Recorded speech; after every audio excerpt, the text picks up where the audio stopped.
Mayong adlaw mga boss, mao ni laon na sa gabi itong rescue kaning Hino trucks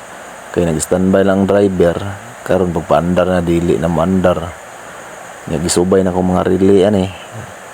na wiring okay, na fuse okay gid siya kay mga boss. Nya karon